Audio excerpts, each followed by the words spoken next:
La France doit se préparer à un climat avec des extrêmes beaucoup plus violents que ce que l'on connaît aujourd'hui, et c'est ce qu'indique Météo France dans son nouveau rapport publié ce jeudi, qui décrit le climat d'une France à plus 4 degrés en 2100, qui est la trajectoire actuelle. Et plus 4 degrés, dit comme ça peut paraître pas forcément beaucoup, on n'imagine pas forcément les conséquences. Mais alors, à quoi faut-il s'attendre réellement et quelles solutions sont envisagées? Salut, c'est Hugo, j'espère que vous allez bien, c'est donc le sujet à la une des actualités du jour, aujourd'hui sans la caméra. La température moyenne en France pourrait augmenter de plus de 2 degrés dès 2030 et de plus de 2,7 degrés en 2050 et donc jusqu'à plus 4 degrés Celsius en 2100 par rapport à l'ère pré-industrielle.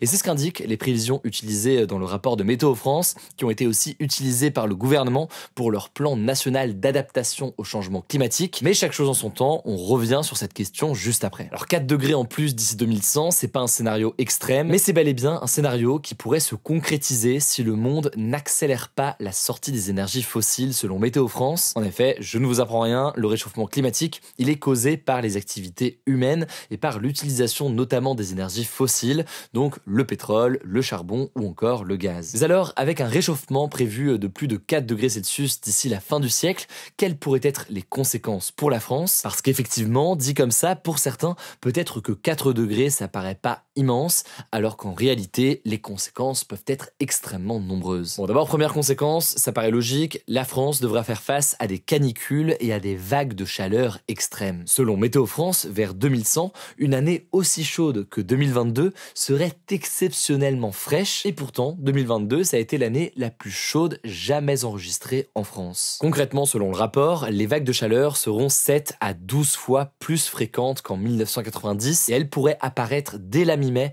et s'étendre jusqu'en septembre. Dès 2050, des records de chaleur atteignant 50 degrés seront possibles, et à plus 4 degrés, des températures supérieures à 40 degrés deviendront la norme en été. Par exemple, la ville de Marseille, et je salue tous les Marseillais qui regardent ce format, pourrait connaître jusqu'à 40 jours avec des températures qui dépassent les 35 degrés, soit une dizaine de jours de plus que les pires années actuelles. Et la région parisienne, quant à elle, connaîtra un nombre de jours à plus de 35 degrés qui est équivalent à ce que le sud de la France, justement, connaît aujourd'hui. On peut aussi noter que les nuits chaudes, donc à plus de 20 degrés, vont se multiplier, et en région parisienne, il y aura 30 à 40 nuits où la température ne descendra pas sous les 20 degrés contre 8 nuits avant. Et sur le littoral méditerranéen, ce chiffre grimpera à 120 nuits chaudes par an. Alors quelles sont les conséquences de tout ça au-delà du fait qu'il fera chaud? Eh bien, ces vagues de chaleur, et si vous suivez ce format des actus du jour, vous le savez, vous avez l'habitude de voir ces conséquences, ça peut avoir des impacts importants sur la santé humaine ou encore sur la biodiversité, mais aussi d'ailleurs sur des activités économiques. Les chaleurs extrêmes peuvent notamment aggraver les maladies cardiovasculaires et respiratoires, mener à la migration forcée d'espèces ou encore affecter le secteur du tourisme avec des vagues de chaleur qui rendent certaines destinations moins attractives. Et c'est donc des épisodes de chaleur, mais c'est aussi des sécheresses plus longues et plus intenses. Elles seront plus fréquentes en été et en automne, avec des périodes de sol sec qui vont atteindre 4 à 5 mois dans la moitié nord du pays et jusqu'à plus de 7 mois dans les régions méditerranéennes. Et attention, ça veut pas dire qu'il ne pleut pas pendant 7 mois, mais simplement qu'on est en période de sécheresse. Et c'est absolument majeur, puisque la sécheresse des sols, ça peut impacter l'accès à l'eau potable, impacter l'agriculture ou encore les milieux naturels. Autre conséquence du réchauffement climatique, le risque de feux de forêt va augmenter sur tout le territoire. Il sera 2 fois plus élevé dans les régions méditerranéennes, avec localement plus de 80 jours de danger extrême par an dans une France à plus de 4 degrés. Il y a des régions qui étaient jusqu'ici épargnées, comme le centre-ouest, qui devraient connaître un risque similaire à celui du sud de la France aujourd'hui. Autre élément qu'on anticipe pas forcément, c'est la multiplication de périodes de pluie extrêmes. Et là encore, je pense que vous le savez, ça peut avoir des effets désastreux à la fois sur l'agriculture, mais pas que. Les conséquences, notamment en matière d'inondation, peuvent être aussi très nombreuses. À noter au passage que quand on parle de changement climatique, on a tendance à associer tout ça à des phénomènes de hausse de température. Il y aura tout de même des vagues de froid, elles ne vont pas disparaître totalement, simplement elles deviendront plus rares. On peut aussi noter que la neige en montagne sera elle aussi fortement impactée. En effet, et surtout à moyenne altitude, la saison d'enneigement va être plus faible et le nombre de jours de neige au sol va diminuer fortement en montagne. Et ça en soi, c'est pas nouveau, mais c'est quelque chose qui va s'accentuer dans les prochaines années. Alors, que faire face à ce constat? Il y a 2 choses qu'il faut bien comprendre. Il y a la question de l'adaptation au changement climatique, donc faire en sorte de se préparer à toutes ces conséquences éventuelles. Et puis en parallèle, il y a un autre sujet évidemment qui est la question de la lutte contre le changement climatique. Sur le premier point, qui est donc la question du fait de s'adapter au changement climatique, on peut noter que le gouvernement a présenté la semaine dernière son plan national d'adaptation, qui a pour objectif de tenter d'adapter la France face à un réchauffement de plus de 4 degrés par rapport à l'ère pré-industrielle. Parmi ces mesures, on retrouve par exemple le renforcement du fonds Barnier, un fonds qui a été créé en 1995 et qui permet de soutenir des mesures de prévention ou de protection des personnes et des biens qui sont exposés à ces risques naturels. Et c'est un fonds qui sera porté à 300 millions d'euros. Je vous mets des liens en description si vous voulez en savoir plus sur ce plan du gouvernement. On peut noter que des ONG et un certain nombre d'experts ont noté quelques avancées, mais ils dénoncent tout de même un plan insuffisant, un manque de financement et une stratégie inaboutie de la part du gouvernement. Là aussi donc, je vous mets des liens en description pour comprendre les critiques qui sont portées donc par ces ONG. En parallèle, on l'a dit, il y a donc la question de la lutte contre le changement climatique, surtout que l'an dernier, il y a le Haut Conseil pour le climat, qui est une instance qui est placée auprès du Premier ministre et qui a pour objectif, de façon indépendante, de juger justement la politique du gouvernement. Eh bien, le Haut Conseil pour le climat a été très critique vis-à-vis de la politique du gouvernement. Il a alerté sur le fait que la France accumule, je cite, plus d'1 an de retard sur certains textes de sa politique. Et donc, globalement, et vous le savez là aussi si vous suivez ce format, la France est en retard par rapport aux objectifs qu'elle s'est fixés. Alors maintenant, vous le savez, ce n'est pas qu'une question nationale. Quand on parle de changement climatique, c'est un sujet mondial, que ce soit dans les causes, mais aussi dans les conséquences. Et autant dire, ça ne vous étonnera pas, la trajectoire mondiale est préoccupante. Certaines décisions récentes aussi vont dans ce sens. En effet, le président américain Donald Trump a acté au mois de janvier le retrait des États-Unis des accords de Paris sur le climat, qui est un traité international majeur qui a été adopté en 2015. Je rentre pas dans le détail de la politique américaine sur l'environnement parce qu'on a déjà fait une vidéo plus en détail sur le sujet. Je vous mets le lien en description. Et ce qu'on peut noter, c'est qu'il y a une crainte qu'à l'échelle mondiale et au-delà d'ailleurs des États-Unis, il y ait une forme de ralentissement des efforts qu'on a pu observer ces dernières années. Dans tous les cas, ça me semblait essentiel de faire un point sur le sujet aujourd'hui. Je vous laisse avec Blanche pour les actualités en bref et je reviens juste après. Merci Hugo et bonjour à tous. On commence avec cette actu. Emmanuel Macron a annoncé ce jeudi soir un sommet à Paris le 27 mars avec des dirigeants européens alliés de l'Ukraine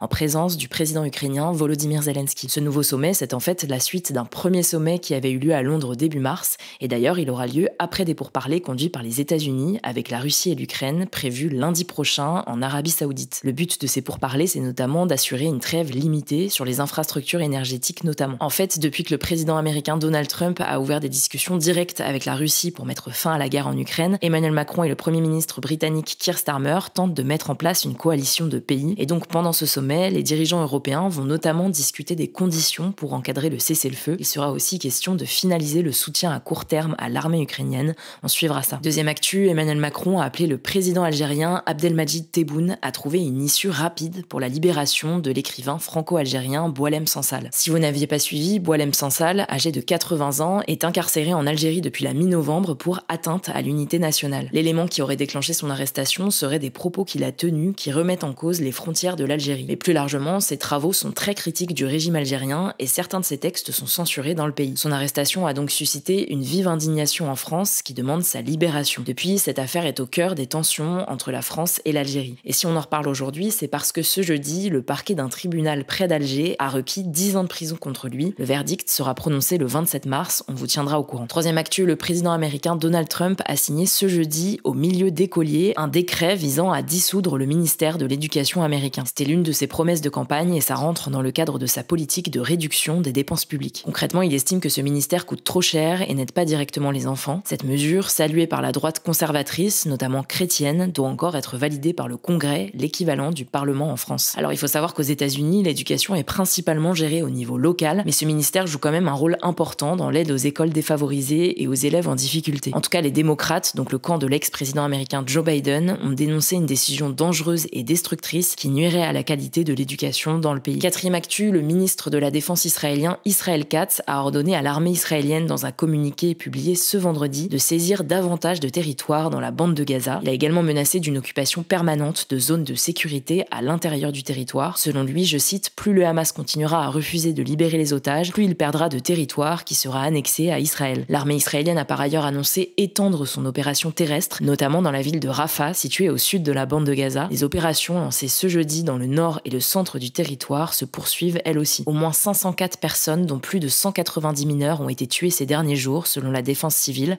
De son côté, le Hamas a tiré des roquettes sur Tel Aviv. C'est une première riposte depuis la reprise des opérations aériennes et terrestres israéliennes. Un projectile a été intercepté par l'armée israélienne et 2 autres sont tombés sur des zones non habitées en Israël. 5e actu, Gisèle Pelicot, la victime du procès des viols de Mazan, va raconter son histoire dans un livre prévu pour janvier 2026. Intitulé Un hymne à la vie, ce livre vise, je cite, à transmettre un message de force et de courage à tous ceux qui subissent des épreuves difficiles. C'est ce qu'a déclaré Gisèle Pelicot au quotidien britannique The Guardian. En tout cas, l'ouvrage sera édité dans 20 langues et la version française devrait sortir chez Flammarion. Gisèle Pelicot avait demandé que le procès de son ex-mari, Dominique Pelicot, et de dizaines d'autres hommes accusés de l'avoir violée pendant des années alors qu'elle était droguée à son insu, se déroule en public plutôt qu'à huis clos. Le procès s'est conclu en décembre avec la condamnation de 51 hommes pour viol, dont Dominique Pelicot, qui a lui été condamné à 20 ans de prison. Et on termine avec cette actu, l'édition 2025 du SIDAction a débuté ce vendredi et se terminera ce dimanche.